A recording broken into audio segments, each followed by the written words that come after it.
Run over 1,200 metres, and top weight and favourite, Maxi, is Red Zal. Now $1.75, in fact, $1.80 here on the QOP. So are they actually starting to risk him a little, do you think? Well, maybe. Winter Bride, she's been the firm. And with Darren from Ascot. They've just stepped out onto the track for the Tab Victory Stakes. Feature at Eagle Farm. Group 2 for $200,000. Class runner of the race is on screen, Red Zal. Yeah, $200,000 altogether, and that's just pocket change for... Red Zal was away fourth. Red Zal was away fourth. Winter Bride, I'm a Ripper, and Stella Victoria the first three. Red Zal 4-3 wide, very wide. Fiery Heights going up there. Length and a half away to Jonker, followed by I'm Excited, and Havasay's last of all, about 8 to 9 lengths off I'm a Ripper, who led the way from Fiery Heights, and they're clear by 2.5 lengths now from Stella Victoria, and Red Zal on the outside, length and a half to Winter Bride, followed by Jonker, 3 lengths away. Second last is I'm Excited, and Havasay's last of all, it must be 9 lengths off I'm a Ripper, who led by Nectar, Fiery Heights, a length and a half Stella Victoria, Red Zal fourth, the outside, 3 lengths off the leader, a length and a half Winter Bride, Jonker, 2.5 to I'm Excited, a length and a half to Havasay is going to swing in last. It's I'm a Ripper at the 450, narrowly from Fiery Heights, Stella Victoria, Red Zal on the outside is about to be called upon, and Winter Bride's about 2.5 lengths behind Red Zal, out wide Red Zal, I'm a Ripper, Stella Victoria, Winter Bride, I'm Excited weaving through from Jonker, Red Zal the leader, I'm Excited coming through from Winter Bride, Red Zal's in front, I'm Excited, Red Zal and I'm Excited, Red Zal, I'm Excited going home the better, and I'm Excited defeats Red Zal in third, Jonker, followed by Winter Bride, Stella Victoria, then Havasay, I'm a Ripper, and the last one was Fiery Heights. All right, 5-1-7-6. Look, the numbers here, an absolute boil over with I'm Excited beating Red Zal. When I say boil over, Maxi, I mean she's not paid huge odds, 10.40 and 2.20 the place. Jonker back in third spot, but clearly this horse is not at his best, Red Zal.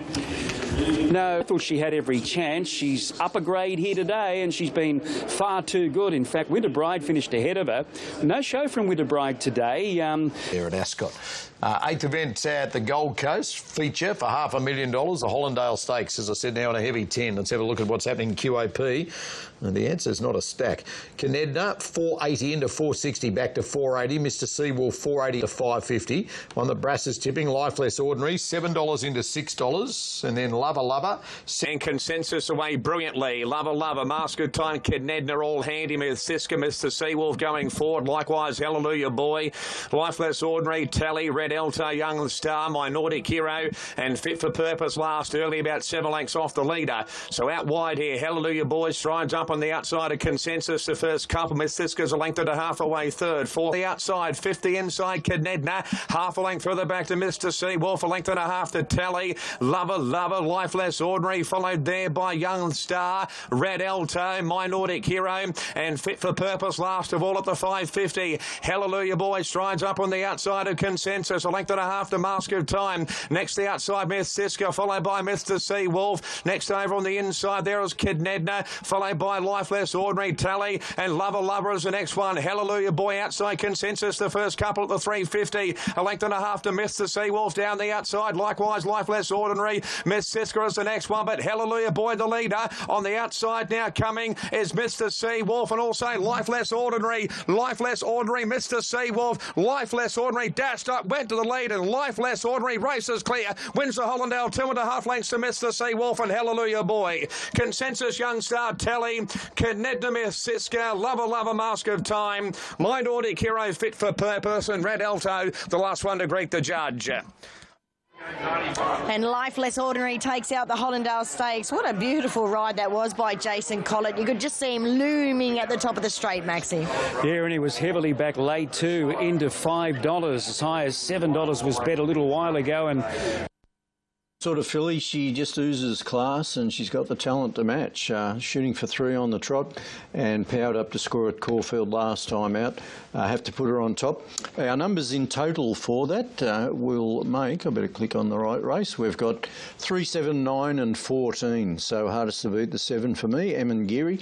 Bit of a form convergence here. We get some good Melbourne form. She looks a picture. Can't fault her. You've got that nice inside barrier, and you would have seen Todd Panel ride plenty of times. and know Todd really well. He's just going to fall asleep on him. He's got those soft hands. It looks like it's going to be a perfect partnership out there. Their way they're racing, and beginning well was the favourite Princess Jenny.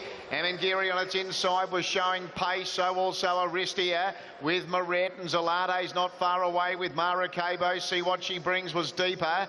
Next then House of Cartier on its inside, Nordic Symphony. Two further back into the field then we had Dreamed.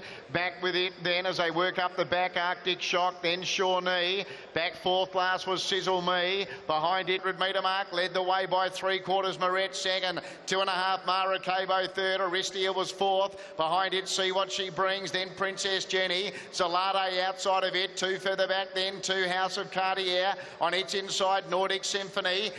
Sizzle Me was next. Then starting a run now, Arctic Shock.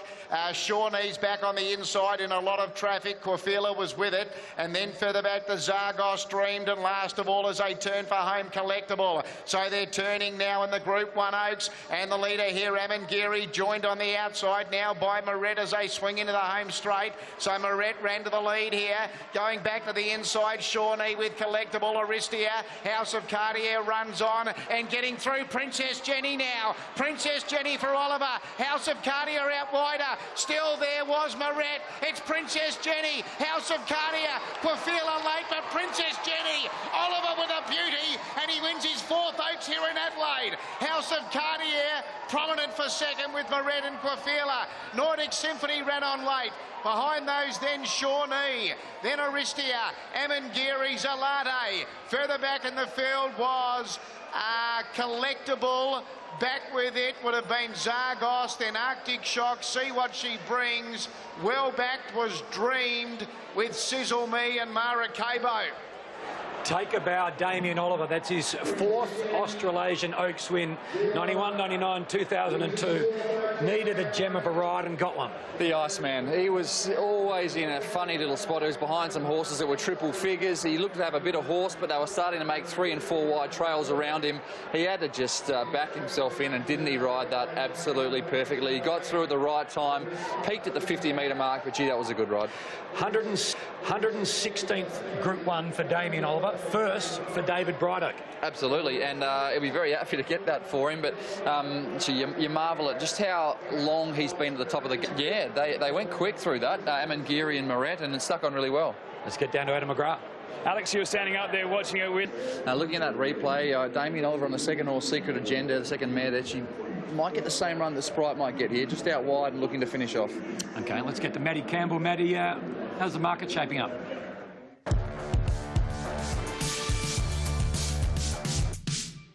It's very competitive, this market. There's hardly anything between the top 4 in the market. So if we take a look, we've got Thrillster, you've got Cool Passion, you've got Sprite, and you've also got Lady Cosmology. I talked earlier in the day about how this money's come from Perth for Lady Cosmology because it was $11.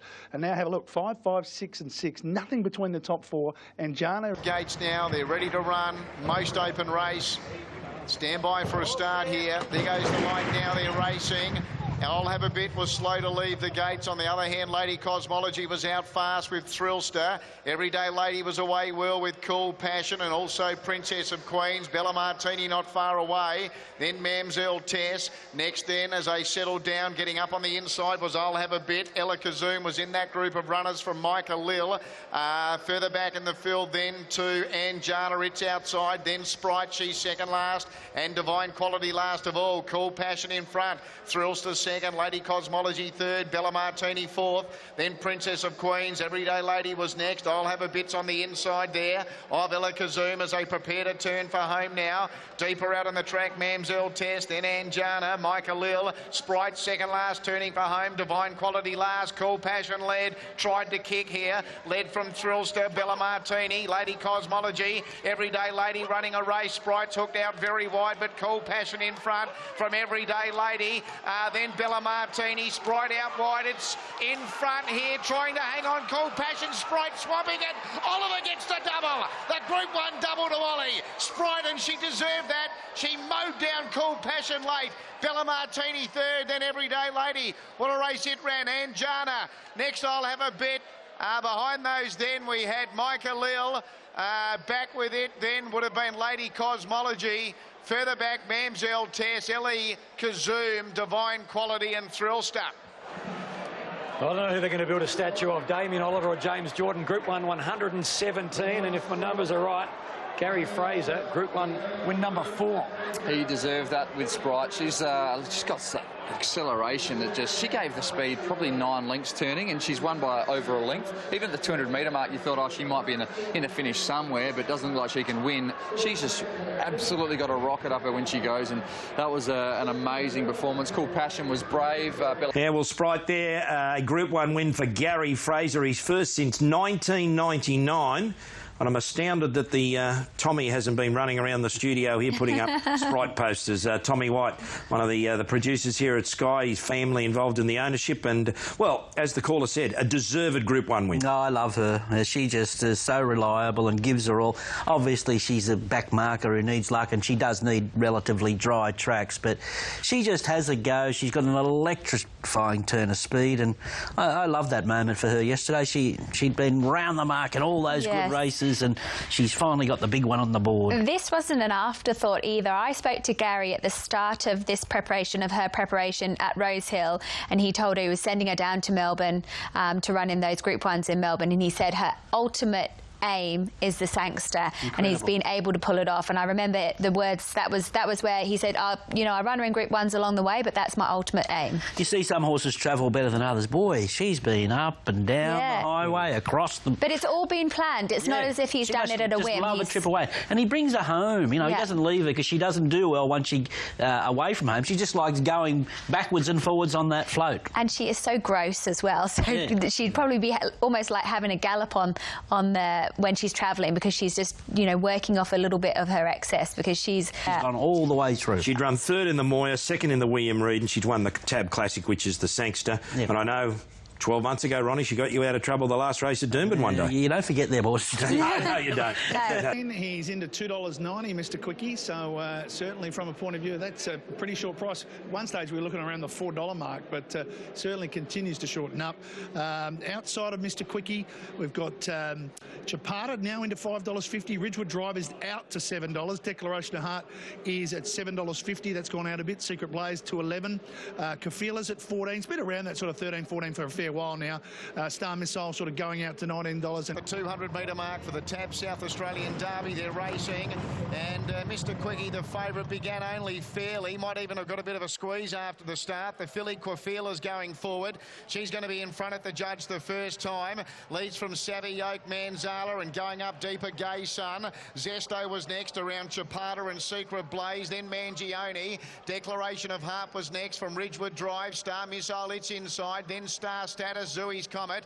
Back 3rd last, the favourite, Mr. Quickie. Behind it was Zooey's Comet. Star Status, 3rd last, Mr. Quickie. 2nd last, as they travel onto the Park Terrace side of the course, was Resurge. And Classic Way hard ridden, 3 away last of all. Gay Sun, it's obviously been a strong tempo. Led Zesto 2nd, Quafila 3rd, Manzala 4th. Next on the inside was Savvy Oak as they run towards the 800-metre mark now. Around it, Chapata, then Secret Blaze. Mangione next from Declaration of Heart, Star Missile. Ridgewood Drive works away from the inside. Outside of it, Zooey's Comet.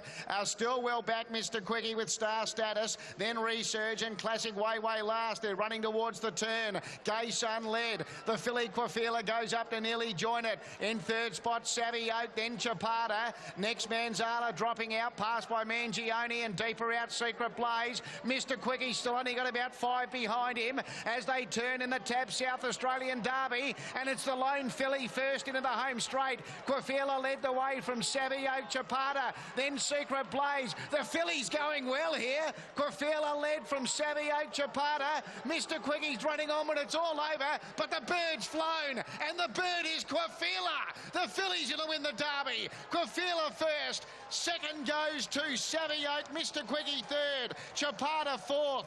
Next was Secret Blaze from Declaration of Heart, Manzala, Star Missile, then Mangione, Zesto, well back Resurge with Ridgewood Drive, Gay Sun, Classic Way, Star Status, Zooey's Comet last. Lindsay Park have won this race with a filly in the past. They did it with Mapley Heights in 1984, and they do it again with Quafila David Hayes, Ben Hayes and Tom Dabenig, an outstanding performance. Corey Parrish in the saddle. It's his second Group 1 after winning a Caulfield Cup with Boom Time, and at a big price. She was too good for Savvy Oak, who's run exceptionally well. Mr. Quickie, from an impossible position, has closed to run third, and Chapata in fourth. 16-9-2-1, an outstanding winner. Outstanding, and what a good training performance as well. We talked about the spring. She went... Before we take a break and say goodbye to Boone, let's go to Adelaide, and it was a fillies derby in South Australia. Quafila. Talk about a horse that seems to have gone around in a lot. Well, what did we think of the derby down south? Well, she was down, as I was saying before, I'm thinking this is across the board now that we're into winter. These colts and geldings are up and down the one spot. They lack a turn of speed. This was a lovely, confident ride by this Parrish. He just bounded her out, set her to the front, took the sit behind the lead, and just won like a $1.30 chance. Mr. Quickie got too far back, charged home, so he might be still into that, Brisbane Derby, Queensland Derby's picture, but wow, maybe she comes across for the Derby as well. Well, David's not running any horses in Queensland. Oh, that's right. That's right. No, the ban can be lifted. The ban can be lifted now. Yes. Okay. Yeah, that was you have to keep up with the news. Yeah, that's right. You got to it says he's gone for time, but you never know, do you, really? No. Well, he's won a Caulfield in the Derby is your top pick. That is the case, and he comes out of a race just after the ATC Derby, the traditional race for the also-rans in a way. And when we talk of the Frank Packer Plate, Dealmaker wasn't deemed seasoned enough for the 2,400 metres of that race, but he was very good at the end of 2,000 metres in that Randwick race. He ran second to the Chosen. Now, and Dealmaker was way okay. Likewise, Purple Sector. Maths 2's going forward. Amanda Match makes its way over onto the inside there.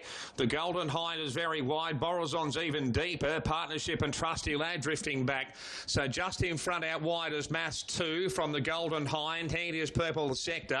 And Borazon fourth on the outside. Length and a half to Dealmaker on the outside of Amanda Match, and Partnership is second last on the outside of Trusty Lad. Outworth is Borazon. Going to fifth is Dealmaker on the outside. Third last Amanda Match. A length and a half to Partnership, who is second last, and Trusty Lad still last over on the inside as they slacken the tempo. The Golden Hind in front here by a length of the Purple Sector.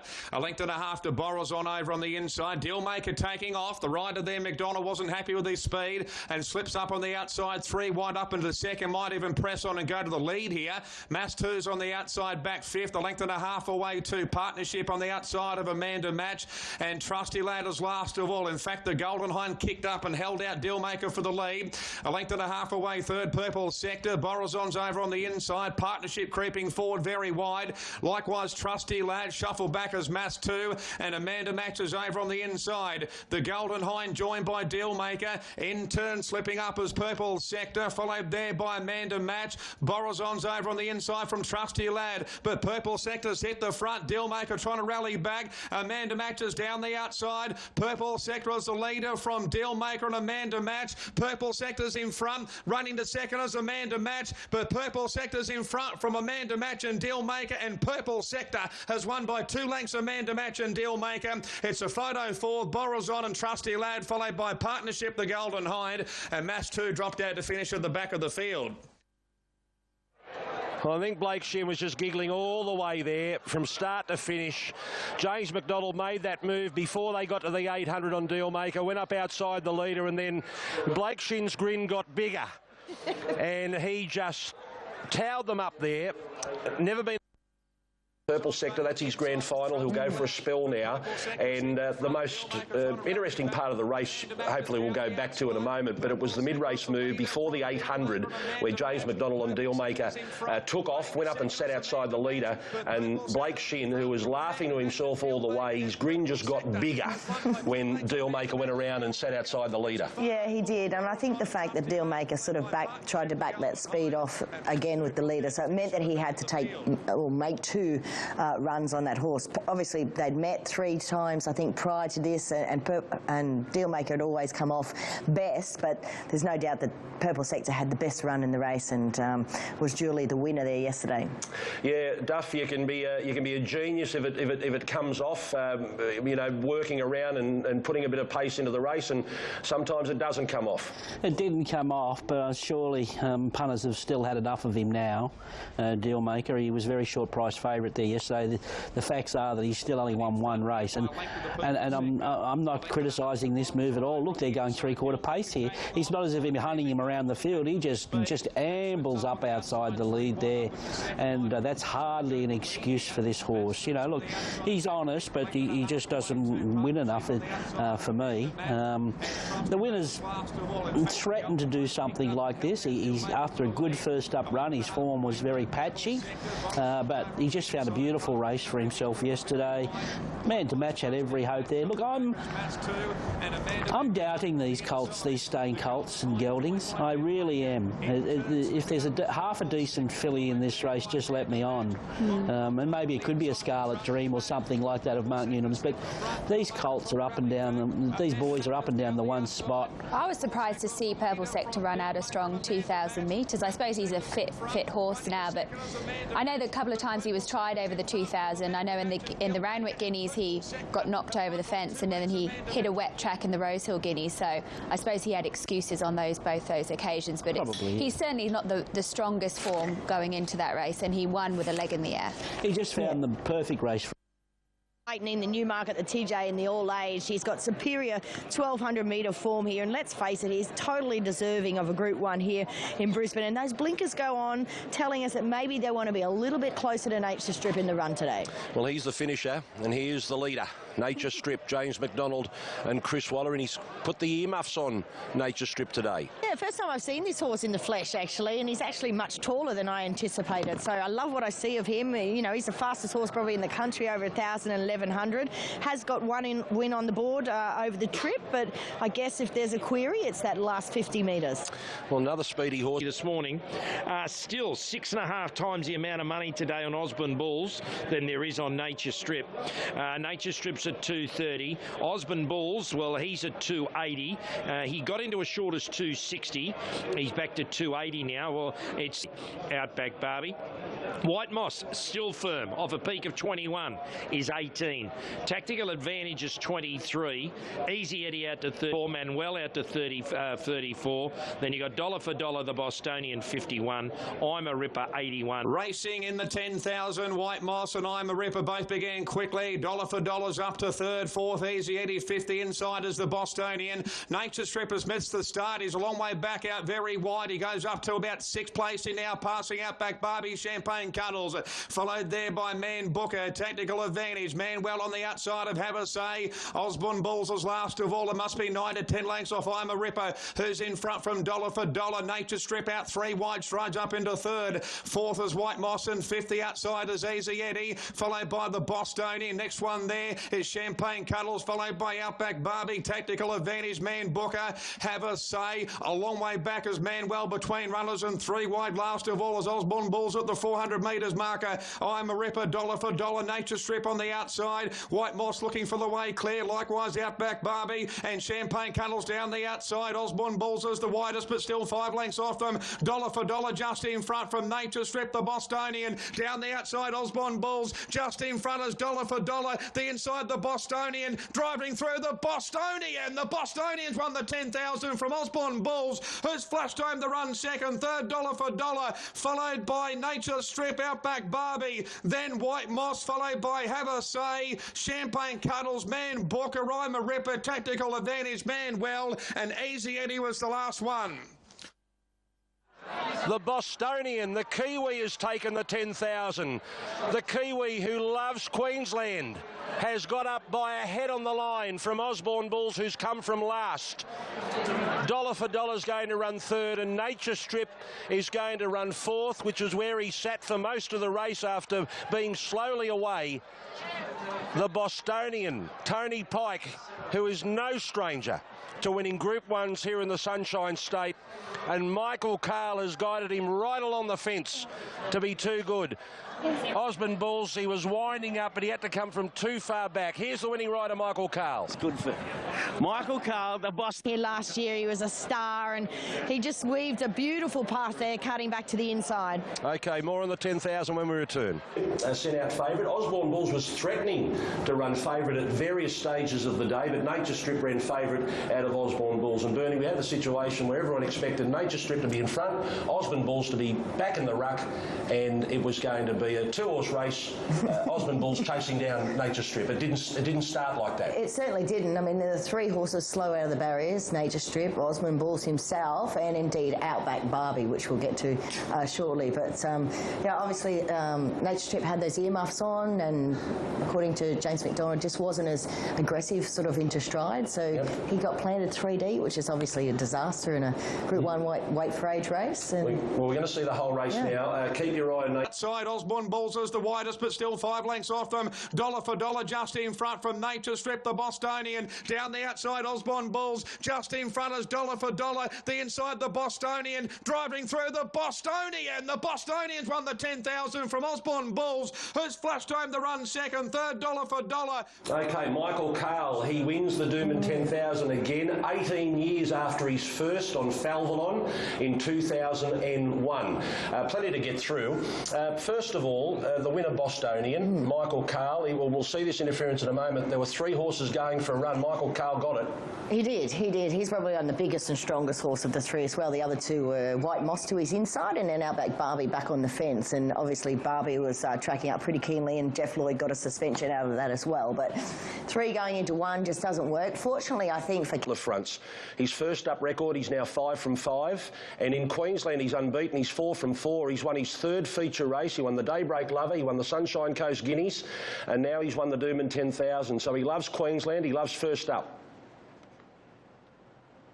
Credit he deserves, looking at his winning strike rate now. He's 8 from 15, so that's a better than 50% strike rate.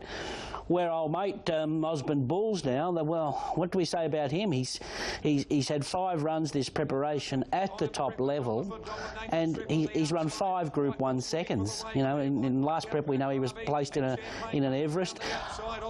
I still think he's having a go. It's just that it just hasn't unfolded for him. That could have easily been 5 Group 1 wins. It's just his racing style over the sprint distance. I mean, he gets back. You're gonna lose more races than you're going to win when you have that type of racing style. And we just thought that with the blinkers on, he'd be able to position a lot closer. But the way the race unfolded, that wasn't possible for him. So I definitely think he's still having a go. I still think he's going to get better in time. He's still a work in process. He was late to start a preparation. You know, he started as a late 3-year-old. So I still think there's more to come from him. I know you're a bit... what's the word? You're on the fence with him. You say you think he's having a go, but I don't know whether you really do. I don't know. I'm sure... I think you're reading me wrong. I'm saying he's having a go. Questioning more is Nature Strip. Is that a forgive run or not? That's the question I've got. I'm saying it has to be. He did miss the start. He did over-race. Are we just trying to teach an old dog new tricks, trying to ride him quite? I know it was because of the start there. Maybe we should be trying to, or they should be trying to settle him. What if he'd drawn inside?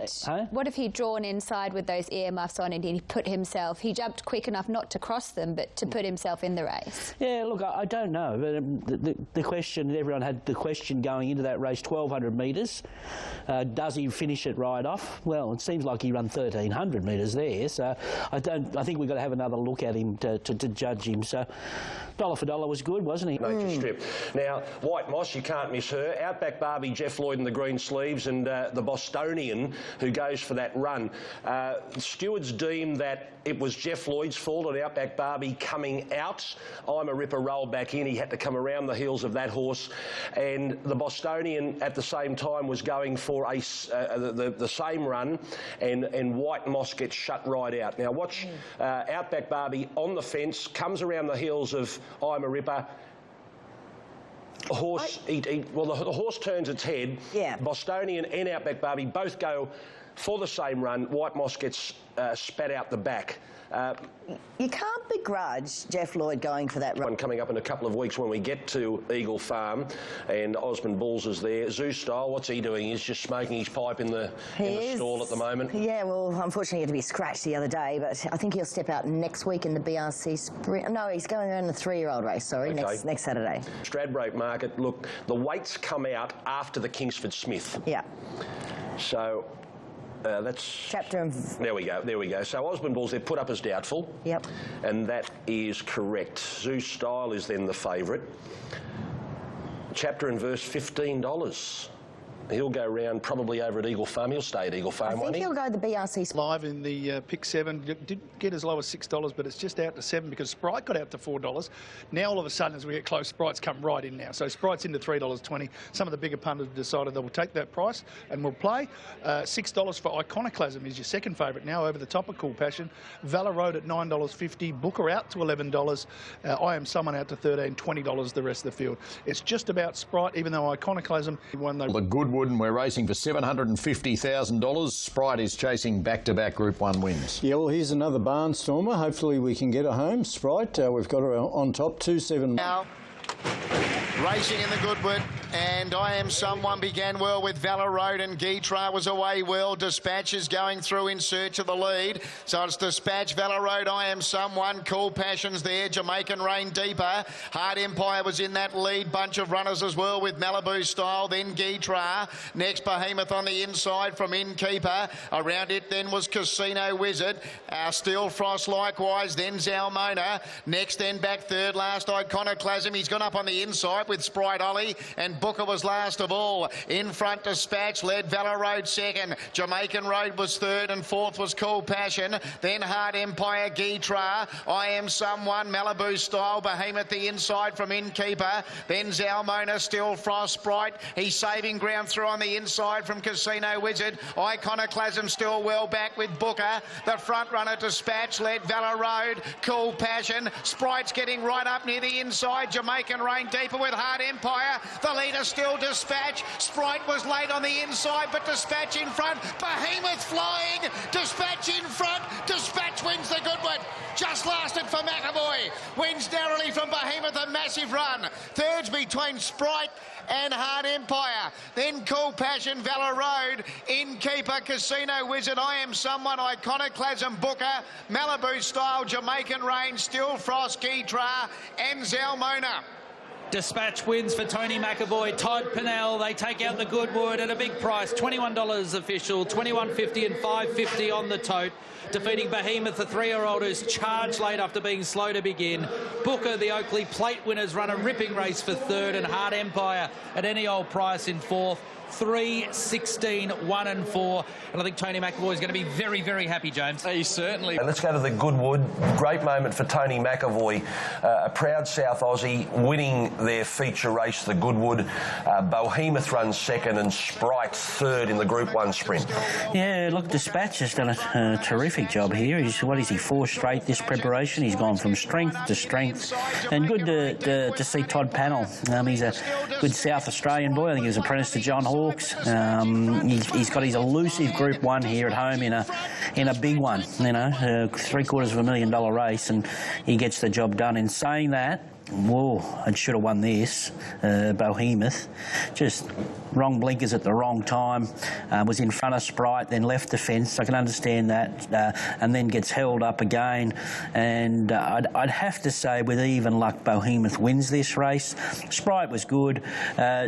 She seemed to have a chance back, come up the inside. She's, you know, some would say she's better off down the outside. She had that hiccup at the start there where she lost a shoe, and you know they run. I think the race was 15 minutes late. So I don't think it was her style, because she can get a little bit hot as well. But not making excuses for her. She's done a marvellous job for another Group 1 placing. Don't know yet whether Dispatch will come for the Stradbroke, but Tony McAvoy will make that decision. He's got plenty of time to make that decision. He's got dollar for dollar going towards the Stradbroke. We're going to take another break when we. Chris, look, I'll probably. We're in the last winner, Karen McAvoy and Chris Waller. They've just been chasing their tail trying to get her fit, but I think we all wanted to be on her just prior to resuming, saying, well, this is her race. I love Chris Waller with a target race, and this has definitely been her target all the way. 8th event from Doomben is the main event from Doomben. It is the Doomben Cup, and we're racing over the 2000, a Group 1 grade for $700,000, and it's a wide open cup this year. You're with Archidemus to hit the big time. Hope so, yeah. He's been close to the mark with wins in $200,000 races and $125,000 races, but yeah, obviously playing for the big pot here. He'll go to the front, I'd assume, and run a real big... Racing. Red Alto might have missed the start half a length. The way best of all was On the Rocks, and Mr. Seawolf is going through. Gem Song is handy, and Savvy Cope is going forward on the outside. Tally Archidemus coming over from out wide. Archidemus and also Gem Song, the first couple. Red Alto's improved to third, passing On the Rocks, and next on the outside, Savvy Cope, Tally. Prioritised very wide. Cadedna's on the outside of Mr. Seawolf, followed there by Shillelagh and 60s Groove. Lover, 3 and 4 wide. Next one is Young Star. Big Jukes over on the inside. 3 lengths away. Second last is Fierce Impact. And last of all is Life Less Ordinary. The leader is Archidemus by a length and a half, and Prioritise and Gem Song third. It's Impact on the outside is last of all. Archidemus a length and a half in front from Prioritise, and 3 or 4 lengths away third is Gem Song. 5 lengths further back in the field too. Red Alto, followed by Savvy Cope on the outside.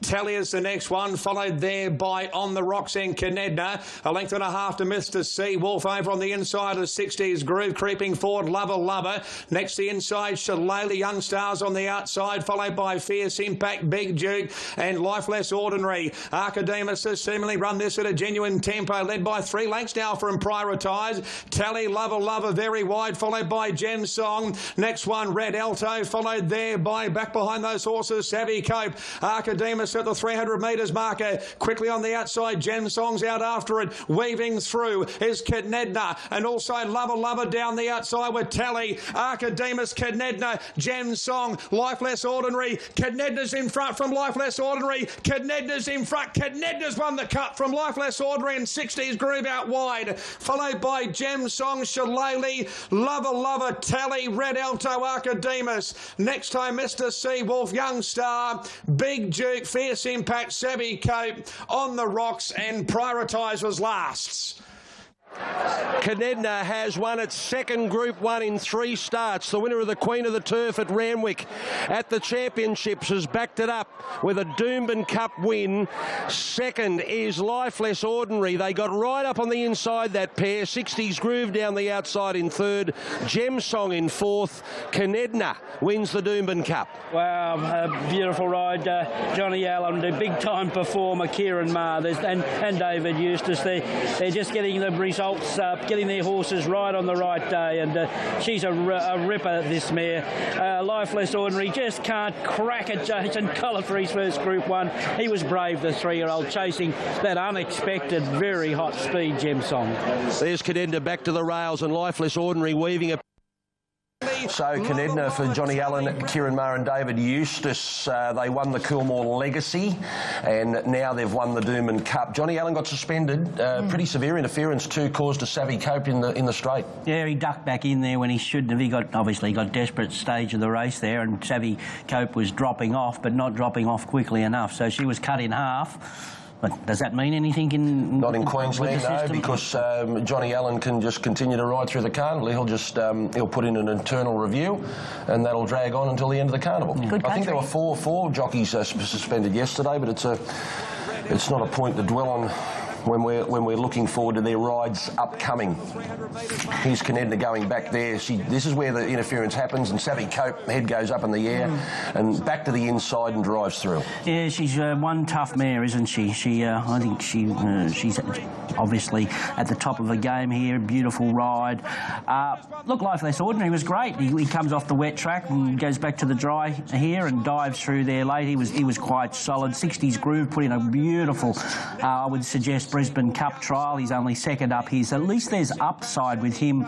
Gemsong was left chasing an unexpected hotter speed than we expected there. Archidemus, we thought he's been relaxing in front, and that's been his asset.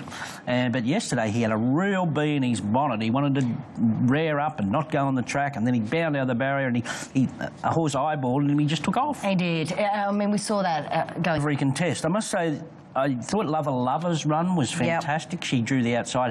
She was the first one to make a move and did a lot more work than others. So her effort was commendable as well. So all in all, a good competitive race. I think whether it justifies these days to be a weight for age race is another thing. Surely, I think in the modern day, when we've obviously got the Queen Elizabeth, worth a lot of money for these type of horses, and then after Queen Elizabeth, in the old days, you'd go straight to the Doomben Cup because it was probably similar money or even better money. But now there's a big difference. Yeah, and that's a great. Probably be there as well. Yeah, live wire contender, that's for sure. So here's round 3. Be interesting to see what unfolds here. So they're an even bunch so far. So let's see what happens. Couple outsized produce, 2-year-olds Group 2. Used to be a Group 1. Open racing and out wide written with Ayers and Zarsun. Both began well. Handy is 05 Glory. Likewise there is Garibaldi, Grand Scholar going forward. Disruptor, Gemma Scotland very wide early, followed by Session over on the inside. A length and a half Creator Strasbourg and 3 length Sizzling Babe. Second last Ballistic Boy. Last of all on the outside is Fly Bridge, about 10 to 12 lengths off Garibaldi. There's a length and a half in front from Written with Ayers and Zarsun. Fourth there is Gemma Scotland, 3 wide, passing Grand Scholar. Accessions over on the inside of 05 Glory, followed by Strasbourg Disruptor. Ballistic Boy, very wide. Third last Sizzling Babe. Second last Creator. And last of all over on the inside, Fly Bridge, about 9 to 10 lengths off Garibaldi, who led the way here from Written with Ayers and Gemma Scotland's been wide. Zarsun parked away fourth the inside. Next one there is Grand Scholar, followed by Accession Strasbourg. And very wide is 05 Glory. Ballistic Boys over on the inside, passing the 400 metres marker. Garibaldi narrowly from Zarsun coming through. Gemma Scotland's been wide. Written with Ayers is still there. Down the outside, Strasbourg finishing strongly. Garibaldi, Zarsun. Strasbourg down the outside from Accession. Garibaldi, Zarsun, Strasbourg. Garibaldi, Strasbourg on the outside. Garibaldi and Strasbourg. Strasbourg grabbed the lead. Late is Accession, but Strasbourg has won by a neck. Accession. Third Garibaldi, fourth Zarsun, followed by Ballistic Boy, Gemma Scotland, enormous after being wide. Fly Bridge Disruptor, Creator, Written with Ease, 05 Glory, Sizzling Babe, and Grand Scholar was last.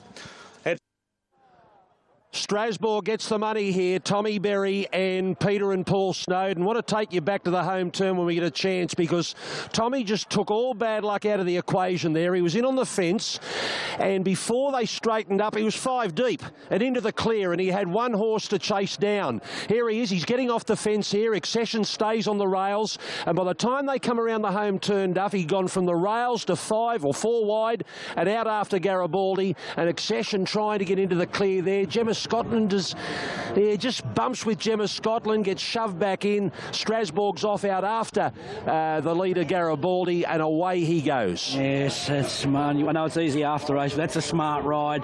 He had the relaxed rooster. Like, he pulls up, he's got the ears pricked, like, that was easy. Yeah, I woke him on Tuesday morning, and I said to Peter Snowden, geez, I'm glad to be on him on the weekend, because he just had him primed for this. And to get him into the race, it just didn't happen. But he's got a Group 2 on the board, Strasbourg. Yeah, he has. It's a lot of work's gone into him. Tommy, we said he was on the fence, and he could see in front of him that things weren't happening, and it was a smart move to get the running on the horse in front of him there, Accession, and put paid him. It took him a while to gather in these leaders up the inside, who were doing a really, really good job. But Garibaldi gave a really good kick from the front there, but he deserved that. The perseverance with Strasbourg. He's been a little bit frustrating since winning his first start and looking the goods, and they've got a result there. Now, what they've got to do is decision to make whether they're going to, go on to the JJ. Just looking at yesterday, I would have thought Accession was a better JJ trial. He just got the jaws shut in front of him there. And I love the way Accession really picked himself up those last couple of strides and went right through the line. So As far as the way I'm looking at the race, his was the best JJ trial in the race. Garibaldi, as I said, was terrific sticking on. Gem of Scotland, well, gee, she's had a couple of tough runs. I hope that doesn't hurt her long term. But she's going to the paddock now. Yeah, yeah, she's earned to go to the paddock there. And all in all, the horse for the future is definitely a Session. Well, let's go back to the second pick on the tab fix is a Brassel Special. Yeah, top selection, beaten by the sectionals the other day at Scone. He was sent out favourite. They tended to walk the early part of the race and skimmed home, and there he was, spotting about 6 or 7 length start. Did a terrific job to get within 3/4 of a length, I thought. So if he can just stay in touch a little bit more this time, we've got J-Max steering and drawn 3 has his chance, I'd say. We'll go. Racing, and Epic Girl was away best of all. Out wide, Mashani Hustler began well. Panino's going forward. Handy also a Saboteur Excel, and Vigor Winners going right up there as well. Vega 1, followed by Agassi and Seabrook and Leonardo da Vinci.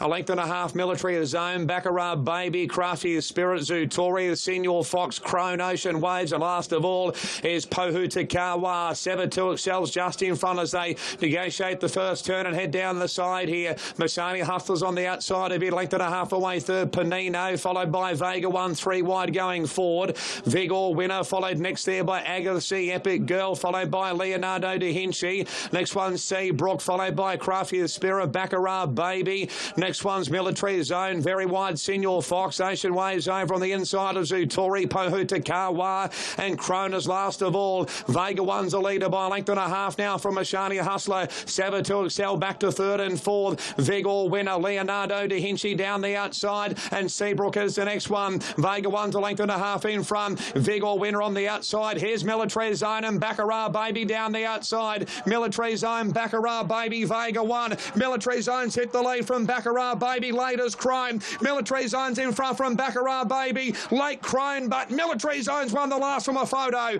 between Crone and Baccarat Baby. Crafty Spirit 4, followed by Seabrook and Ocean Waves. Zutori, Senior Fox, Pohu Takawa, Vega 1, Vigor Winner, Leonardo da Vinci. Epic Girl, Panino, followed by Agassi, Mashani Hustler, and the last one, Saboteur Excel. All right, he'll shorten up from $34 in the Stradbroke now. Military Zone, that's a free ticket into the race. Military Zone wins for second. Baccarat Baby will just get it. Baccarat Baby will just get it, number 16. And Crone will run third, number 15. Well, look at this horse's record, Duff. A Gosford Guineas, a Hawkesbury Guineas, a second in the English Guineas at Scone, now a Fred Best, onwards to a Stradbroke. Yeah, why not? And I think Peter thinks he's going to be a better horse in the spring as well. He's still a bit forward in it over the week. Well done, J-Mac. Thank you. OK, just had a quick chat with you by Channel 7, but he's not sure about the Stradbroke.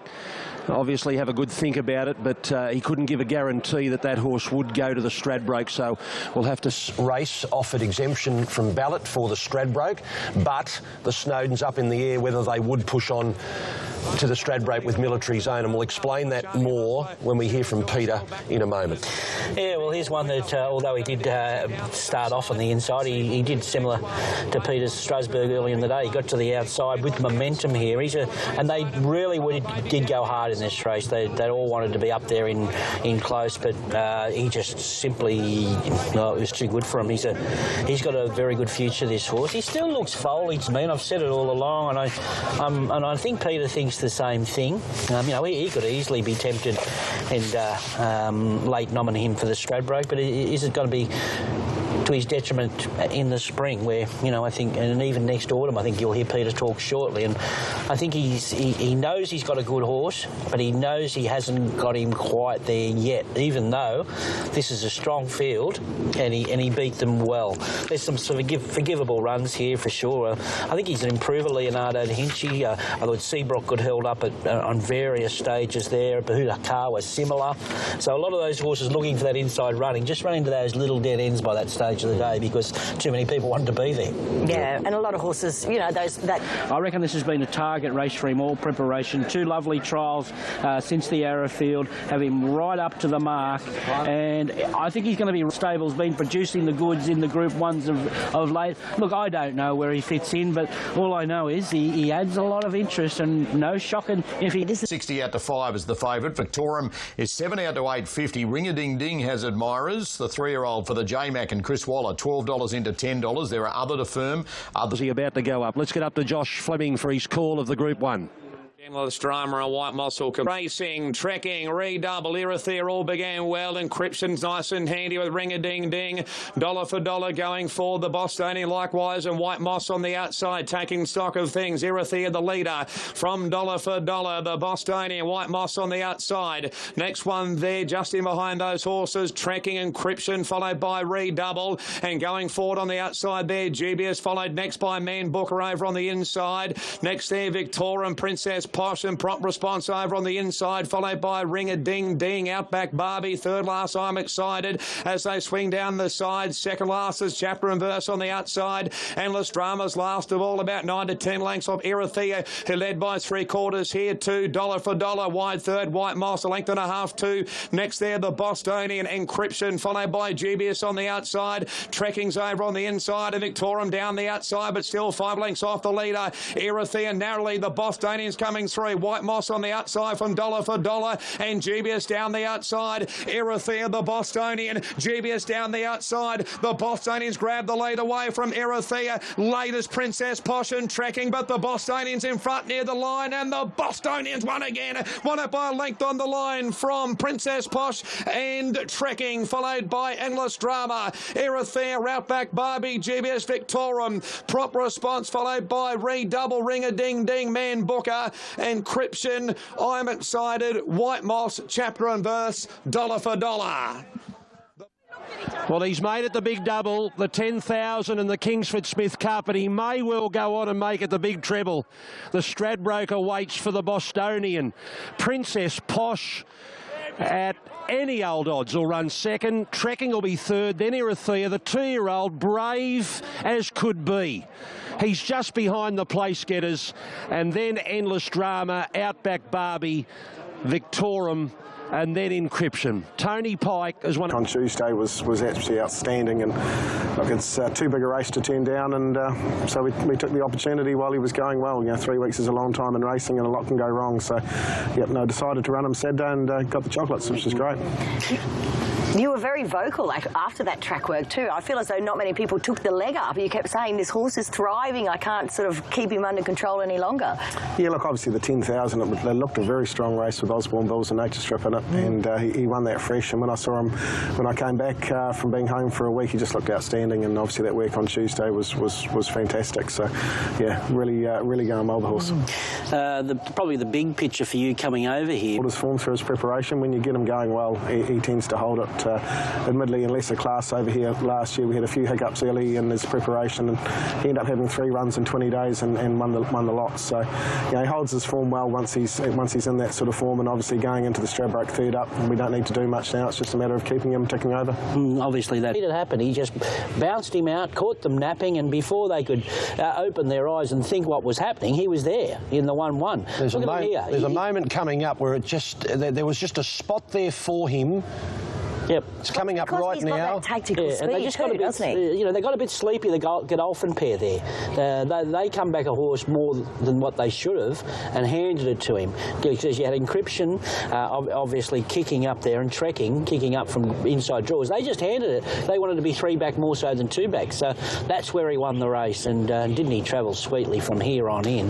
Just had visions that this is a replay of the 10,000, didn't you, after they'd gone a furlong and a half? Yeah, look, at the 600, it looked identical, to be honest. Didn't it was travelling just as well and in exactly the same spot. So, yeah, it was a fantastic ride, and yeah, I was surprised he got across as well. I really thought a couple would have kicked up underneath him and tried to keep him a little bit posted. Well, seeing is believing, and you said the reason to run him in the Kingsford Smith was because he had done so well and improved, and when Carl jumped off, he said he was even better today. He was more dynamic, and if he can keep that trajectory going, the Stradbroke's there. there, isn't it?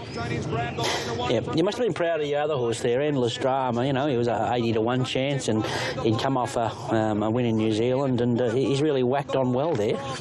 Yeah, the old boy's flying. He trialled a Super on Tuesday, and obviously from gate 18 we didn't have many options bar go back and ride for luck, so he's hit the line really well, and look, he's had a few goes at these sort of races, but couldn't be going any better, and it was a good Stradbroke trial. For sure. Who are you forgiving of, Duff? Let's talk about the 2-year-old first of all, Dubious. What a performance by this youngster. There was good money for him on track. He was one of the best back runners late in it, and I thought, well, how can you line this 2-year-old up? You know, he's more or less still in his first racing preparation. Albeit a long one. Considering the circumstances, look, I'm not going to stick the boot into this track because it's a beautiful track. And you're sitting next to me. Yeah, that'll give me a left hook. First 7 across the line, all on the fence at some stage. You can go through the whole day. There was an advantage being up on the inside there yesterday. There's no doubt about it. But what was on the outside that you think was disadvantaged? I mean, Victorian was 3 deep the trip. Pretty hard to Well, I'd say Dubious. Dubious. He was wide there. I would have thought, yeah, there's a ring-a-ding-ding is here, forgive there. Victorium's a definite forgive there.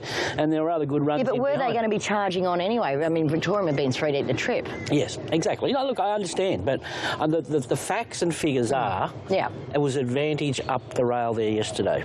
And I'm saying more than a length advantage. Let's go and hear say. Yeah, got into a great spot from the draw and travelled good. She's come to the turn. I thought she was going to be hard to beat and, yeah, just failed. Kieran McAvoy, trekking. Good run, yeah. Set okay. Wasn't able to hold third the fence and the winner just got the better run than us. They didn't go all that quick. He had first run on us at the corner and I was rallying well over the last furlong. Handicap conditions suit and market for the Stradbroke. No point harping on it about it this morning because we can't change it now, but not having the weights out for this Stradbroke handicap makes it very hard to talk about the possibilities. We don't know what weights these horses have, and we won't know until Monday. And we won't know an order of entry as well. That's right. Now there are horses there, and we'll get the military zone later. Yeah, before then, and obviously it's What you do know is that Bostonian's going to be top weight, or if not second top weight, and no horse has ever won those 3 races. So no, exactly. Yeah, does that make you nervous or? Oh, look, it is obviously the last one of the 3's a handicap race, so you know, he's been penalised twice along the way, and you know, we're trying to get the treble, which has never been done, you know, poorly off of the weights, I suppose. Yeah. Aliferous is the David Gately best bet of the day for Doomben in the Oaks. Horse number 2, very backable at $9 behind the favourite Princess Jenny, who on the QOP went up $2.35 and has eased to $2.50. Atana $5 into $4.60. Aliferous is $8.50 out to $9. They're the ones in single figures. Couple attracting some interest at odds. Welsh Legend number 8, 20. Racing now. And away sweetly there was Atana, likewise Angel of Heaven and Dunlaney the inside kicking up and Princess Jenny going forward with winning ways. Rosendale Red and Savina's going forward out very wide. Pimmy Down has gone back and Dutch Athletics likewise in good health as last early. But out wide Rosendale Red is the leader from winning ways and handy Princess Jenny on the outside of Atana and Dunlaney's over on the inside. Very wide there are the Savina. Next between runners is Our Intrigue, followed there by Angel of Heaven on the white turf and very wide Welsh Legend. Aliferous and Dawson Diva. Dutch Athletics is wide third and fourth last, followed there by In Good Health on the outside of Pin Me Down. And Lady Cavay last of all, the best part of 8 to 9 lengths off the leader. Rosendale Red is that leader from Princess Jenny. 3 wide, Savigny straight up on the outside.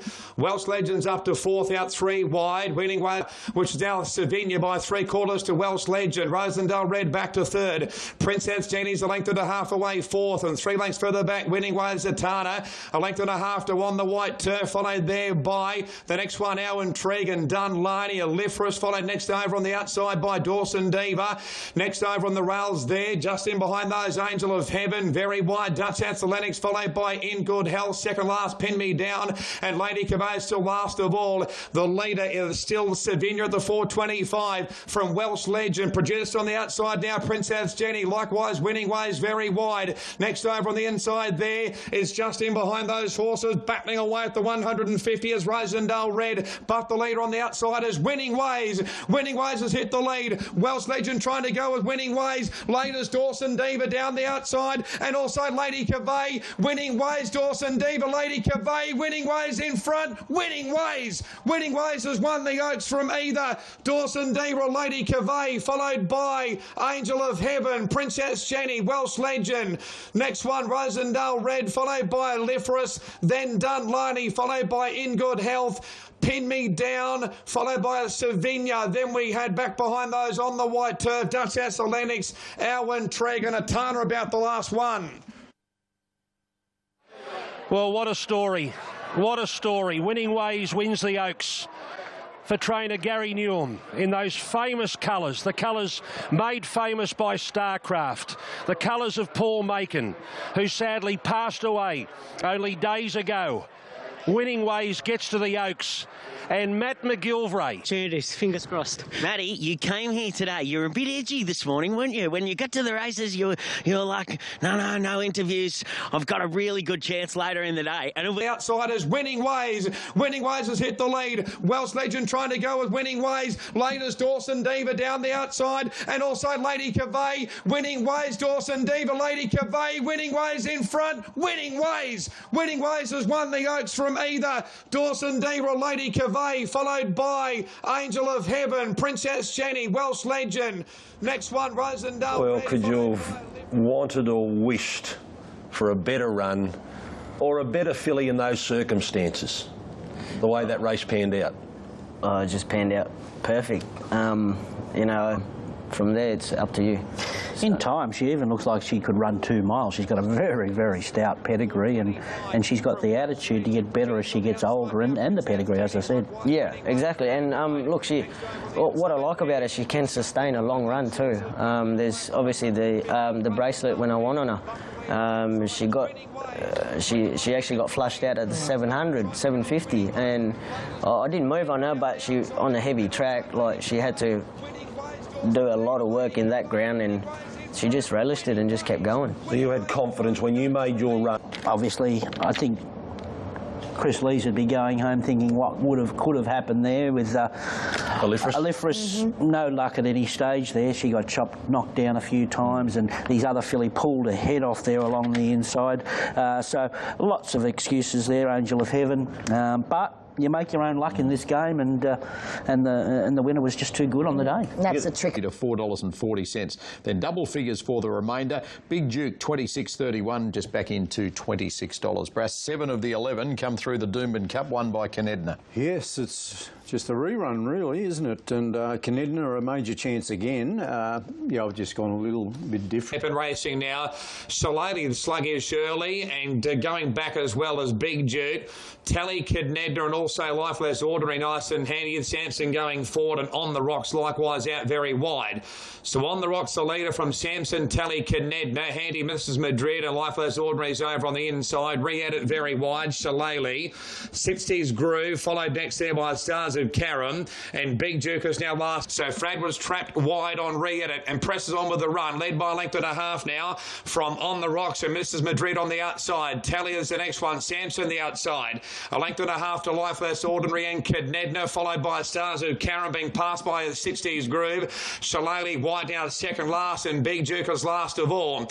Re-edit here by 3/4 to Mrs. Madrid. A length and a half to On the Rocks is third. Fourth the outside Samson, Tally, Canedna and Lifeless Ordinary. Next there over on the outside 60s Groove. Wide third last Shillelagh. Second last between horses there is Big Duke, and last of all is Stars of Karam over on the inside. Re-edit and Mrs. Madrid at the 4:25, 3 lengths in front from On the Rocks, who swings in third. Canedna's up to fourth, and down the outside of the 60s Groove. Re-edit narrowly from Mrs. Madrid. Canedna, 60s Groove down the outside, and Lifeless Ordinary coming as well. Re-edit still the leader. Canedna down the outside. Canedna finishing strongly, goes out after Re-edit. Canedna's grabbed the lead later the 60s Groove, but Canedna's 1 length and a half 60s Groove. Third is either Re-edit or Lifeless Ordinary, followed by Shillelagh and Mrs. Madrid. Next home, Big Duke, Tally, followed by Stars of Karam, Samson, and the last one was On the Rocks.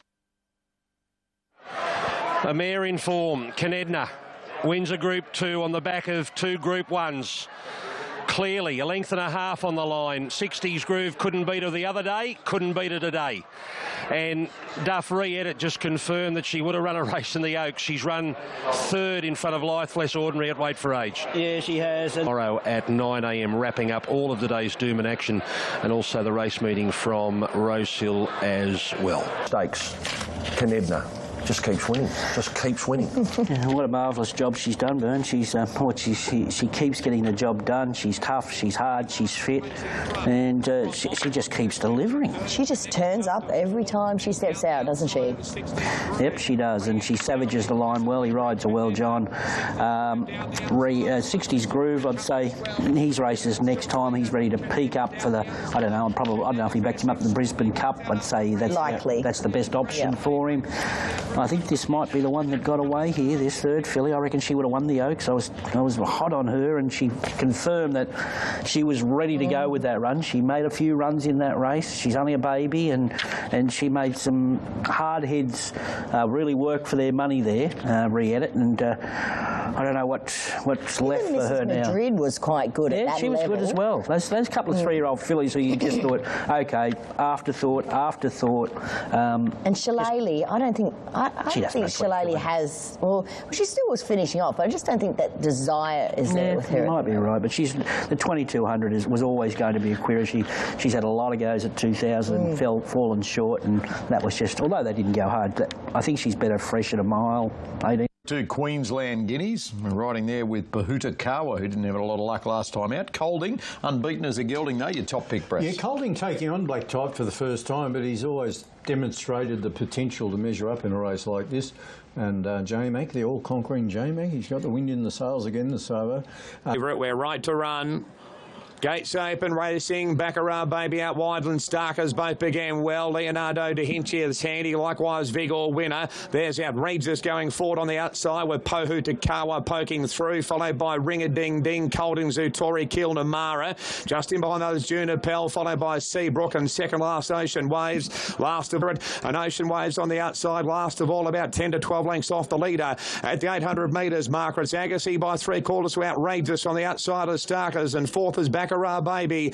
Vigor winner, Leonardo da Vinci, Pohu Takawa, followed there by Junipel, Ringa Ding Ding. Zutori's been wide, likewise Colding, followed there by the Seabrook and Kilnamara. Second last Ocean Waves, and Crafty Spirit swings, and last at the 450. The leader is Agassi by length and a quarter from Outrageous. Baccarat Baby, Leonardo da Vinci. Starkers looking for the way clear, Colding down the outside, and Pohu Takawa endeavouring to thread through as well. Baccarat Baby on the outside has zipped up and gone to the lead here. Colding down the outside from Leonardo da Vinci. Baccarat Baby is in front from Colding. Colding on the outside going to Baccarat Baby. Baccarat Baby, Colding. Colding grabs the lead, and Colding's won the Guineas. A neck to Baccarat Baby and Pohu Takawa, followed by the Seabrook and Junipel. Next time was Zutori, Vigor winner, followed by the Starkers, Ringa Ding Ding, Outrageous, Leonardo da Vinci. Next one was Crafty the Spirit, followed by Agassi, and Ocean Waves has pulled up among the cap catchers there. Colding's the real deal. He wins the Queensland Guineas Group 2. Baccarat Baby, Brave, Bahuta Kawa, then Seabrook, and then Junipel, Outrageous in that order. But it's Colding today. James McDonald and Chris Waller. That's a treble for J-Mac, a double. At his past 4 runs. I think once we have another look at that race, you'll say that Bahuta Kawa was the dead set unlucky runner there. She just got stopped in the tracks and held up around the turn. Nothing went right for her. So Colding, Queensland winner is all about identifying future stars, some of them late maturers. Colding, this 3-year-old, was gelded between running 3rd at Rosehill on the 27th of February before winning on the Kenzo on the 22nd of April. Since the gelding operation, this horse is now 4 from 4 and a Group 2 Queensland Guineas winner. And this was a big step up in class for him yesterday. You know, he was in 1250 to 1500 at his previous start. He gets to the mile here, absolute 10 out of 10 from McDonald, and yeah, look, he stamped himself a very good horse. There's no doubt about him. Look at him finish off here. He savages the line late. Yeah, maybe on a Golden Eagle path in a nice emerging 4-year-old who looks ideally suited with a prep like that. Baccarat Baby, well, she proved that Fred Best run was no fluke. Yep. She beautifully ridden, and she gave her all there, and just beaten by a pretty good horse. Not many times you see Blake Shin beaten to the punch yesterday, but I think McDonald saw him there and said, "I've got you," and he just shut the door on him. And she should have won. She should have won Pahutakawa. I've got no doubt about that. But that's racing. The horse I want to follow out of that race is a horse called Junipal. He was one run short, and I thought his effort was excellent in that grade. So. First of our Group 1s today, this is race 6, the Magic Minions, JJ Atkins plate, 2-year-olds over a mile. Accession, Blake Shin and Chris Waller. Yeah, look, it was a great lead-up trial in the sires there 2 weeks ago. He's just primed right up here. He is indeed. He's looking rather glamorous in the yard. Farwaz. Glamorous in the yard. Farwaz, second pick, your top pick, Mr. Brassel. Yep, top pick, and all he's done through his fairly brief career has improved this horse. Wonderful gear change to scoring fast time at Randwick last time, defeating Reloaded. I reckon we might find the same Quinella here. Reloaded, a big duffer of a horse, and he'll improve off 7, 8, 1 and 2. There's our quaddie. And 05 Glory and Zarsan, the first couple, up to third and fourth. There is Accession very wide, and Ballistic Boys improving. Strasbourg, Prince Farwaz, Flybridge very wide. Garibaldi followed there by Eric Deal, Southern Swing and Palladium. Reloaded's on the outside of Shadow Hero. Second last, Eric Deal over on the inside. And last of all, as they endeavour to sort out their order, is Champagne Toots on the outside. But Zarsan the leader now from striding up at Session. Back to third now, Ballistic Boy. Is Eric Deal. Second last down the side is Shadow Hero. And Champagne Toots last of all. It must be 12 to 14 lengths of Zarsan, led by 3 or 4 lengths now from at Session on the outside of Ballistic Boy. A length and a half away to 05 Glory, followed there by Flybridge, Strasbourg, Garibaldi, Prince Farwaz. Kubrick's been wide. Next one Reloaded, very wide also. Just in behind those horses, Southern Swing, Palladium, Eric Deal, Champagne Toots, and it swings and lasts, and back there with those Shadow Hero at the 400 metres marker, and quickly Accession had loomed up on the outside of Zarsan. Down the outside, finishing strongly is Kubrick, and also coming through Strasbourg, and Prince Farwaz weaving through. Reloaded's on the outside, out wide, hitting the lead here is Kubrick, coming through out after it is Prince Farwaz. Kubrick and Prince Farwaz. Prince Farwaz has gone to Kubrick, grabbed the lead. Prince Farwaz in front. Prince Farwaz a half head to Kubrick. Third might be Reloaded, but up there as well as Shadow Hero. Followed next across the line there was Eric Deal, followed there by Accession, trailed over then by the next one, Southern Swing, and then we had Flybridge, followed there by Ballistic Boy, Champagne Toots, Strasbourg, Palladium, Garibaldi, 05 Glory and Zarsan, the last one to greet the judge. Oh, have a look at this out here in the Manor Yard. 19 mates are going off their head. Now I hope he's the strapper. They've lifted the strapper up on their shoulders. Prince Farwaz has just won a Group 1.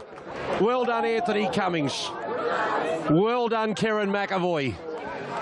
There's some pretty excited... Tears all round here. Evan, congratulations and all your boys. A few tears to be shed here. And tears of joy surely as well.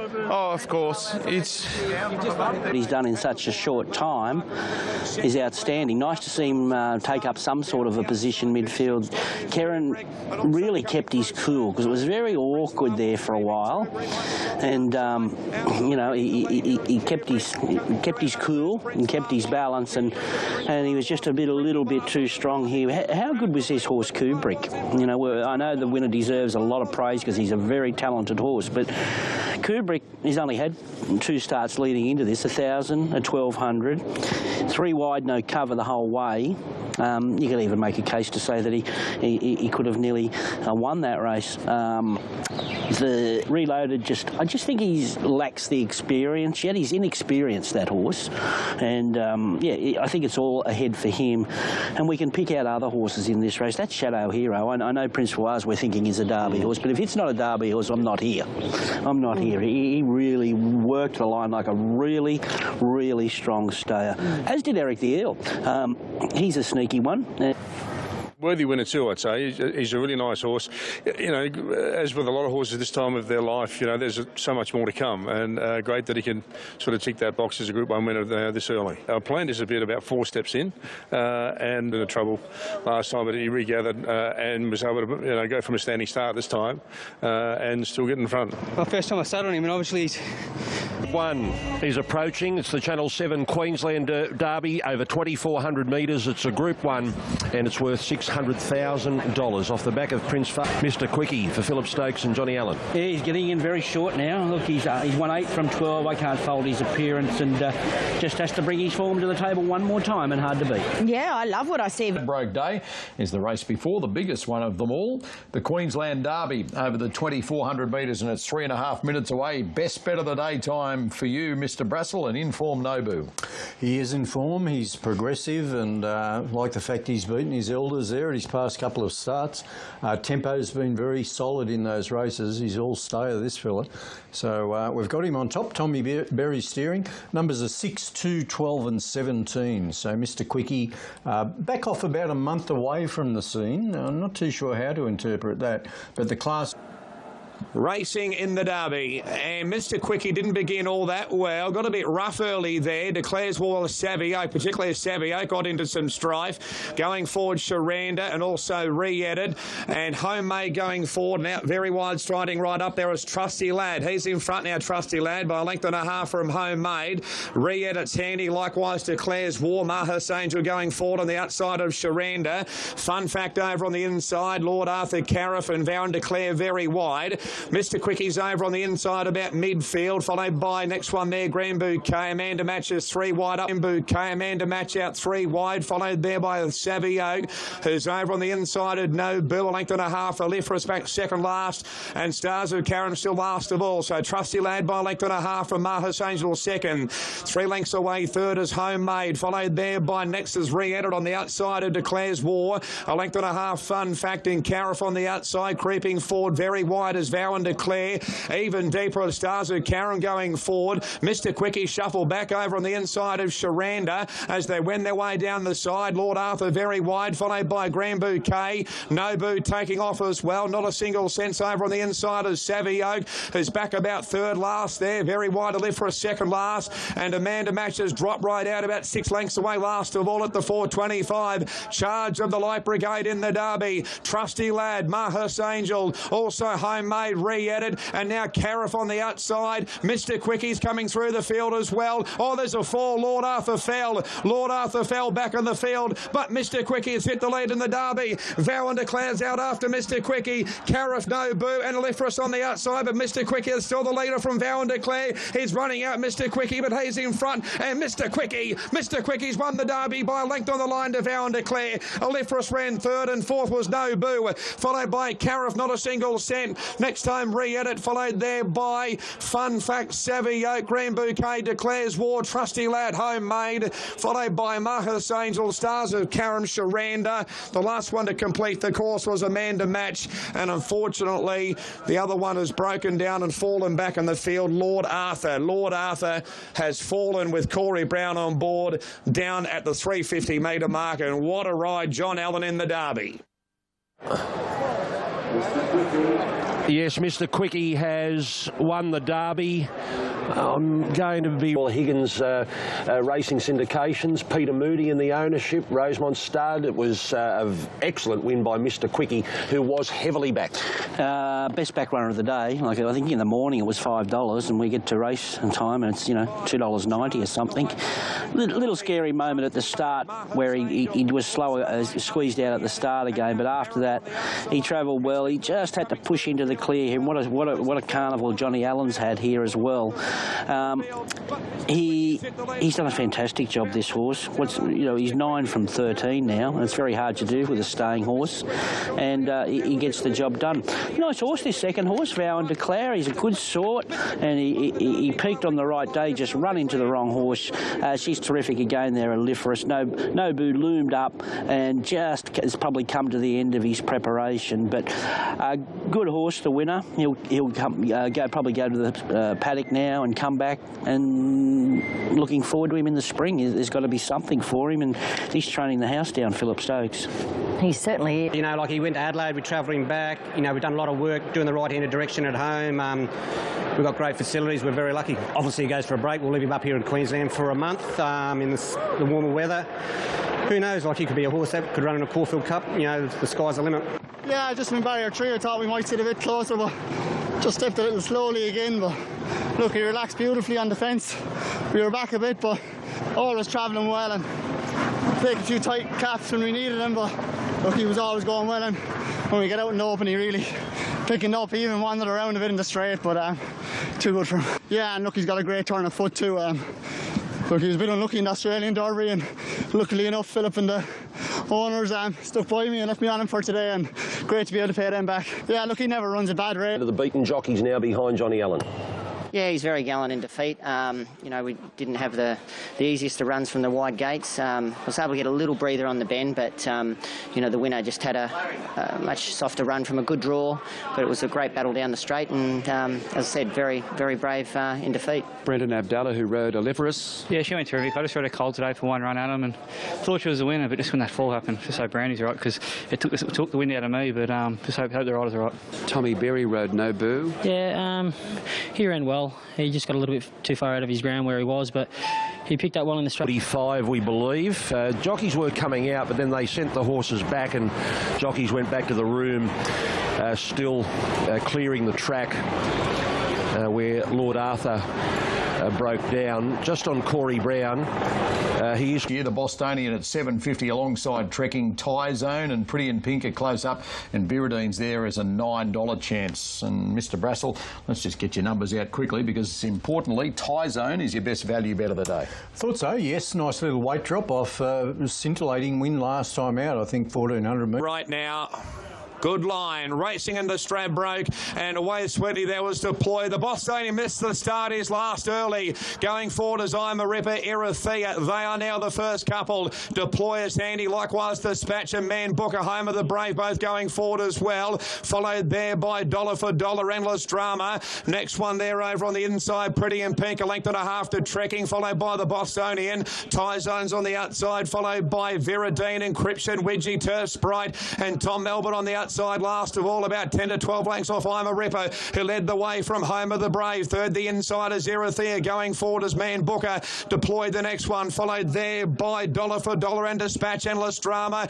Pretty in Pink, and Trekking on the outside, the Bostonian, Tie Zone, Widgie, Turf, Encryption, Viridine, Tom Melbourne wide second last, and Sprite will swing and last at the 450. I'm a Ripper narrowly here from Home of the Brave, Man Booker, Erithea, Deploy, followed by Dollar for Dollar, Endless Drama. Trekking on the outside, followed by Tie Zone. Home of the Brave on the outside of I'm a Ripper, Endless Drama, Man Booker, and Trekking down the outside, finishing brilliantly. Trekking's raced up and gone to the lead. Tie Zone down the outside for Endless Drama. Trekking's a length and a half in front. Tie Zone tries, but Trekking's clearing the Stradbroke, a length and a half in front. It's all Trekking for the Blue Army, and Trekking's won the Stradbroke. 2 lengths Tie Zone. Third, Endless Drama. Not sure for Sprite, Viridine, Tom Melbourne, followed by Widgie, Turf, Encryption. Next one was Dollar for Dollar Dispatch, the Bostonian, Pretty in Pink, followed further back then by Man Booker, Deploy, Home of the Brave. I'm a Ripper was last.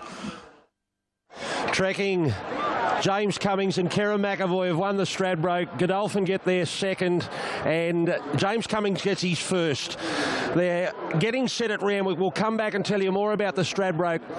Tie Zones run second. Endless Drama has run third. Trekking beats... So taking out the Stradbroke on Trekking, this was his race. Unbelievable, Sammy. It's a huge buzz. Win another big one, win the Stradbroke again. It's the dream come true again to do another one in the Godolphin Blue, and what a little star Trekking is. He's fantastic little racehorse, so genuine, and you know, back to handicap conditions really suited him today. Well done to James and his team. And you gave him the peach today. He done it all for me. He jumped out, and the race just worked out lovely. They carved along from out wide, and I got in a lovely spot in the middle there, and I just able to do my own thing, and ended up getting on the bridle without doing much work. Hit the front of the furlong. I thought, right, I'm here to be ran down at now. He hasn't won at 1,400, so fair play to the horse. He rounded the race off really well, and Yeah, huge buzz. Couldn't be happier. And his son and his grandson trained Group 1 winners on the same day. What a day. Yeah, Dad set the benchmark pretty high there with his colt winning the JJ Atkins. But look, it was on Brisbane's feature race day to turn up here and to have had trekking and our other horses in really good shape. I mean, I know Omer the Brave probably didn't run the best, but he didn't. His preparation didn't go ideal. Nobody's fault. But the other two horses ran really creditably. I thought Incredible programmed him, and look, the travelling team here, Nassim Dilmy and Reg Fleming, have showed a good cool heads all through the last 5 or 6 weeks. Some wonderful results. I think this could be our 6th stakes winner since we've been up here. And Trekking, Kerrin McAvoy, after the day had been completed yesterday, he chalks up 7 Group 1 wins for the season. And James Cummings, what a season he's had. That's his 8th for the season. Incredible.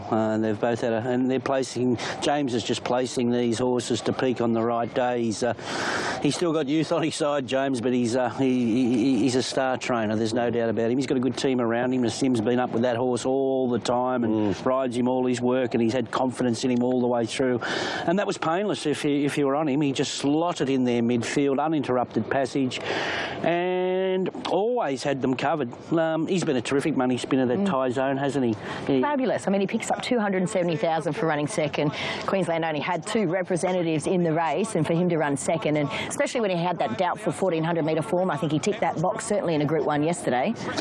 Yeah, no doubt. And look, Endless Drama, well, Tony's got him flying, and then the two horses who found trouble at the start, Sprite and Tom Melbourne, well, they had uninterrupted passages down the outside, but they were very, very good running on well late there. But little excuses for a few horses that should have finished closer, horses like Dispatch and Encryption there, but really it was and I must mention the Bostonian who missed the start 3 lengths there. So all in all, it was a one-act affair, to tell you the truth. He was just peaked up on the right day, and they got the desired result. Yeah, and you mentioned Nassim. The beaten brigade had to say behind Macca. Yeah, had a beautiful card in behind the winner. Just wasn't good enough to get past him in the end. Leith Ennis, Endless Drama. Yeah, Super Run. He's come a long way in a couple of months since he's been back in New Zealand, and he got there a little bit soon, but it was good effort. Glenn Boss rode Sprite. Yeah, got spat out at the start, and wouldn't have been the winner, but she probably should have run a clear signal for her. It was huge. Michael D, he rode Tom Melbourne. Yeah, a bit of a surprise to probably see us back there, but jumped really well and then stumbled shortly after, so from then on I didn't want to give him a dig as he can get fired up, so I had to make do with what I had, but other than that, good run. Tim Clark, Michael Cole, the Bostonian. Yeah, he lost his footing as the gates opened, Michael, and just put him back out of that normal forward position that he usually takes. But he still raced well. He didn't get a lot of room in the straight, but pretty much spoiled his chances at the start. Robbie Dole. Support at much bigger odds, $19. In fact, as I mentioned, on the inside, number 10, and on the outside, number 18, Prima Tuvo makes a late dive. It's 2 and a photo. You'd probably favour the 10 over the 18, but it's close. And big thanks to Darren for great coverage there. 9th and last from Eagle Farm on Stradbroke Day, Group 2 Brisbane Cup, and who is best back late on the tab fix? Best back late, Mano. Well, there's been good support for the favourite, $5.50 to $3.50 today. The Lord Mayor keeps trimming up here, $23 to $16, and also some support around for Sin to Win, $50. So they're loading up well, only a couple out, in fact one out. In the Lexus Brisbane Cup, Exoteric a wee bit slow. Away best of all there was Red Alto, going forward as well as Harapur, the Lord Mayor handy. Likewise Master Zephyr, followed there by Grey Lion, and Suppressor I grain very wide. Likewise Sir Barnabas there, Tumultuous the next one, Tally the Candy Man. Harapur drifting back to about midfield now. Our Libretto's outside Exoteric, a length and a half to next one, Sin to Win on the outside of Chillin' with Dylan, followed there by 60s Groove and May. Harapur and the Lord Mayor, our Libretto. Next one there is Chillin' with Dylan from Sin to Win, who's on the outside there of 60s Groove, and Big Duke of the second last, and last of all is Miss Admiration. So Sir Barnabas a length and a half in front. Suppressor's now the second, back to third and fourth, the Candyman on the outside of Master Zephyr. 3 wide Tally down the inside there, followed by I Grain. Tumultuous very wide. Next one there is Grey Line, followed by Red Alto. A length and a half Exoteric, followed next the outside there by just in behind those the Lord Mayor. Very wide El Libretto, followed by Chillin' with Dylan. Next one 60s Groove, fourth last, third last, very wide Sin to win. Second last there is just in behind those Big Jerk and Miss Admiration swings and last. Quickly Suppressors hit the lead. Beaten off now with Sir Barnabas. The Candyman on the outside. Likewise Grey Line Tally and just in behind those the Lord Mayor, but Suppressor at the 300 metre mark of the leader. Here's Grey Line down the outside. 60s Groove coming through between them. Suppressor, Grey Line, 60s Groove. Out wide Grey Line, 60s Groove. 60s Groove going to Grey Line. 60s Groove has grabbed the lead in the Brisbane Cup and 60s Groove has won by 3/4 to Grey Line. It's a photo third. Big Duke Sin to win, followed by El Libretto. Miss Admiration, Harapur, followed by Exoteric Suppressor. Chillin' with Dylan, I Grain, the Lord Mayor, Master Zephyr, followed by the Candyman, Tumultuous Sir Barnabas. Tally towards the back and Red Alto, the last one to greet the judge. Well, placings in the Hawkesbury Cup, Doomben Cup, O'Shea, and finally 60s Groove has cracked it for a big one. Here in the final race of the day on Stradbroke Day, Damien Oliver and Chris Lees win with 60s Groove. The Grey Lion will be second, but Duffy deserved that. Yeah, he did. In fact, so we'll find out what the story is there. Okay, thanks, Jamie. Well done. Grey Lion coming back into second spot. Duff, did you see what happened there? Groove for Chris Lees was the third win for Damien Oliver. Go back to 1999, he won it on Sheer Kingston for Johnny Marr, and in 2008 he won the Brisbane Cup on a Melbourne Cup winner viewed for Bart Cummings. Here's his third win on 60s Groove in the last yesterday. Yeah, he'd been beautifully prepared for this race by Chris, and ever since he ran in the Hawkesbury Cup first up, everyone says, oh, he's going to win a race over the Brisbane Carnival, and then he ran in the Doomben Cup. You said, well, this is going to win the Brisbane Cup, and he just presented in perfect condition after running second in the O'Shea, and got an absolute peach from barrier 17 here from, well, he could have come in up a couple of barriers there, but he just got a peach from Oliver. Grey Lion looked all over Winners. He travelled beautifully in the run. He just wobbled when he got a little bit tired there late. Better run from Big Duke on a bigger track there. What I want to say about the rest of them, El Libretto ran okay. The horse that caught my eye in the Segenho colours is a mare called Miss Admiration. I don't know, we got these longer races coming up. If she hangs around for there's a 3,000 metre race coming up or something. On Tatt's Tiara Day there's a 3,000 metre race, and then there's Queensland Cup over 2 mile later on. Yeah, well, I don't know if they're going to hang around, but she can stay all day, and I'd like to bet. Needs a little bit of luck from the draw, and is she as brilliant at 1,400 as she is at 1,300? Look, I'm not too worried about that because she's in such dazzling form at the moment. We're 4 away from the Sky Racing Tatt's Tiara, and let's have a look at what's happening for you on the QOP, where it's quite quiet at this stage. Joint favourites, Sabatiano and Pahuta Car with the stablemates at $5 and unmoved, and stablemate to both, Maltaja, is on the third line, $8 to $8.50. Then the first of the Waller runners, Invincibella, rock solid at 10 alongside Sprite, which is out from $8.50. As far as inward moves is concerned. Racing, Winter Bride away brilliantly. Pecans likewise. Pahuta Car was handy. Jamaican Rain's going forward likewise. Baccarat Baby and also Sabatiano, followed there by Invincibella. Nantali's out very wide.